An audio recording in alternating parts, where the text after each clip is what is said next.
Everyone, আমি Puja. Welcome back to my channel lazy lifestyle. আশা করি সবাই খুব ভালো আছো, সুস্থ আছো, আমিও ভালো আছি। আজকে হচ্ছে 22 ফেব্রুয়ারি, শনিবার, আর আমি এখন আছি মামার বাড়িতে, মানে কৃষ্ণনগরে এসেছি। আজকে নয়, গতকাল এসেছি। একটা স্পেশাল অকেশন রয়েছে এখানে, আজকে রয়েছে কালী পুজো। তো সেই উপলক্ষে আমরা সকলে এখানে উপস্থিত হয়েছি। আর চারিদিকে কিন্তু এখন জোর কদমে প্রস্তুতি চলছে। এখন নয়, প্রস্তুতিটা চলছে গতকাল সন্ধ্যা থেকে। আমরা সবাই মোটামুটি এখানে মিট করে নিয়েছি, সবাই চলে এসেছি। আর এখানে কিন্তু কাজবাজ অলরেডি গতকাল সন্ধ্যা থেকেই শুরু হয়ে গেছে। আর আমার চোখ মুখ ইগনোর করো, কারণ তার আগের দিনের ব্লগগুলোতে তোমরা দেখেছো যে আমি বান্ধবীর বিয়েতে গিয়েছিলাম, তো ওখানেও রাত জাগতে হয়েছে। এখানেও গতকাল রাত জাগা, তো ঘুম হয়নি একদম ঠিকঠাক, তো চোখ মুখের অবস্থা ভীষণ খারাপ। আর আজকে কি হচ্ছে সারাদিনে সমস্তটা আমি পুরোটা ট্রাই করব, পুরো পুজোটা সমস্ত কিছু কভার করার। এবার যতটা পসিবল আমি করব, আশা করি তোমাদের ভালো লাগবে। এখন নিচে যাই, গিয়ে স্নান করে শাড়ি পরে একদম রেডি হয়ে নিই, সাজগোজটা একটু করতে হবে। আর গতকাল সন্ধ্যা থেকে আমরা কী করেছি সেটার কিছু ক্লিপস তোমরা ততক্ষণে দেখে নাও। তো এখানে আমি তোমাদের সঙ্গে পুজোর আগের দিনের সন্ধ্যাবেলা ক্লিপ শেয়ার করছি, যেখানে মা, কাকিমা, দিদিরা মিলে এখানে ঠাকুরের পুজোর জন্য মালা গাঁথছে, এখানে দিদুন করছে ঠাকুর মন্দিরের কাজ। এছাড়া এখানে রাধা গোবিন্দের জন্য দেখো কি সুন্দর ড্রেসও তৈরি করা হয়েছে। তোমাদের আমি পুরো বাড়িটা একবার কিভাবে কি ডেকোরেশন করা হয়েছে সেটা দেখিয়ে দিই। যদিও এখনও সম্পূর্ণটা কমপ্লিট হয়নি, রাতের দিকে আরও ডেকোরেশনের কাজ হয়েছে, তবে যতটা হয়েছে পুরোটা তোমাদের দেখিয়ে দিই। এই জায়গাটা তৈরি করা হয়েছে ঠাকুর বসানোর জন্য, এটা পরে আরও ডেকোরেশন করা হবে। আর সাথে পুরো বাড়িটায় এইভাবে লাইটিং করা হয়েছে এবং ভীষণ ভীষণ সুন্দর করে ডেকোরেশন করা হয়েছিল। চলো তোমাদের পুরোটা ঘুরিয়ে দেখাই।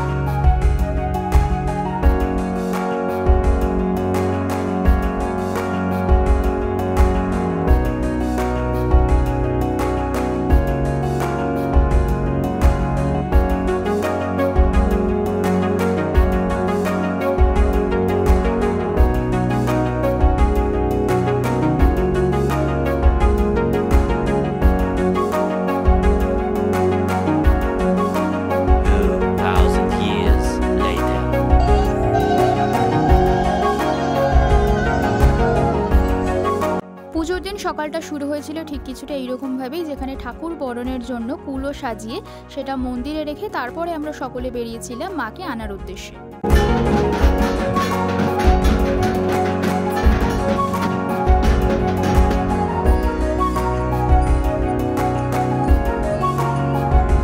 জানো তো, পুজোতে আমার ভীষণ ভালো লাগে লাল সাদা শাড়ি পরতে।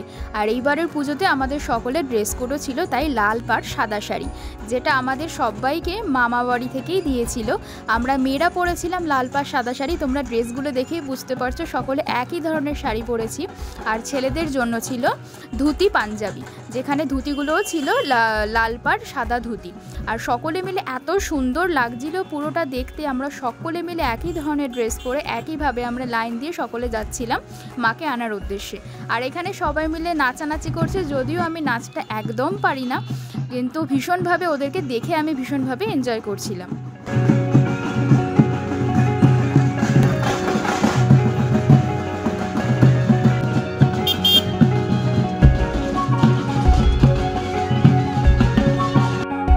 চলে এসেছি কুমোরটুলিতে, আর এখানে লাস্ট মোমেন্টে ডেকোরেশনের কাজ চলছে, যেখানে ঠাকুরের টায়রা, টিকলি, নথ এগুলো দিয়ে সাজানো হচ্ছিল।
ফাইনালি মাকে নিয়ে আমরা বাড়িতে চলে এসেছি। তো এরপর পুজো শুরু হবে। আমি আর এখানে কোনো ভয়েস দিচ্ছি না, পুরোটা মিউজিকের মাধ্যমে তোমরা পুরো পুজোটা এনজয় করো।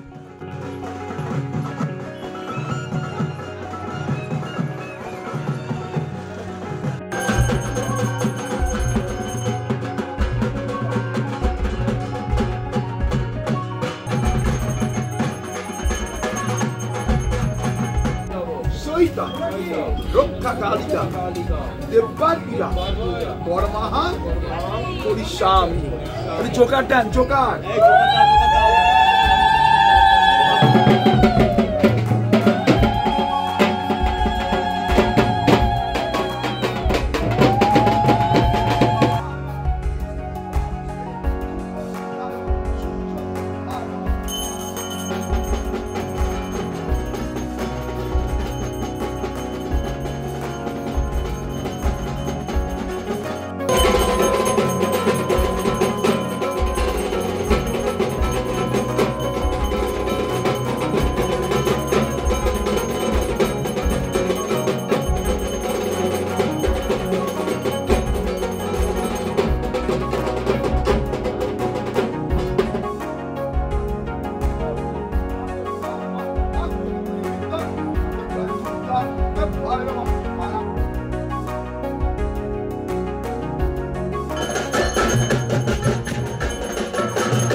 এখন বাজে প্রায় সন্ধে 6টা আর আজকের মতন পুজো শেষ। আমরা এত দিন ধরে আমরা যেই দিনটার জন্য ওয়েট করেছিলাম, এত প্ল্যানিং করেছিলাম, সমস্তটা খুব ভালোভাবে হয়েছে। আশা করি আগামী বছরও আমরা এইভাবেই মাকে নিয়ে আসতে পারবো, মায়ের পুজো করতে পারবো। বাড়ি ফিরে ফ্রেশ হয়ে বসে গিয়েছিলাম খেতে। বাদবাকি সকলের ততক্ষণে খাওয়া হয়ে গিয়েছিল। আমরা বাড়ির যে কজন লোক ছিলাম তখন বসেছিলাম। আর মেনুতে ছিল খিচুড়ি, লাবড়ার তরকারি, ভেজ পকোড়া, পোলাও, বেগুনি, আলুর দম, চাটনি, পাঁপড়, মিষ্টি এবং পায়েস। আর ভোগের প্রসাদ নিয়ে তো আলাদা করে কিছু টেস্টের ব্যাপার নেই, ঠাকুরের প্রসাদ মানেই সেটা অপূর্ব খেতে হবে, সেটাই স্বাভাবিক। তো এইভাবেই আমাদের আজকের পুরো দিনটা আমরা কাটালাম। আশা করি তোমাদের সকলের খুব ভালো লেগেছে। এবার হচ্ছে বাড়ি ফেরার পালা। তো আজকের এই ভিডিওটা তোমাদের কেমন লাগলো অবশ্যই জানিও। আমি ট্রাই করেছি পুরো পুজোটা সম্পূর্ণটা খুব ভালো করে ক্যাপচার করার। যদি তোমাদের ভালো লেগে থাকে অবশ্যই লাইক করো, চ্যানেলে নতুন হলে সাবস্ক্রাইব করে পাশে থেকো। খুব তাড়াতাড়ি আবার নতুন ভিডিওর সঙ্গে দেখা হচ্ছে। Till then, tata.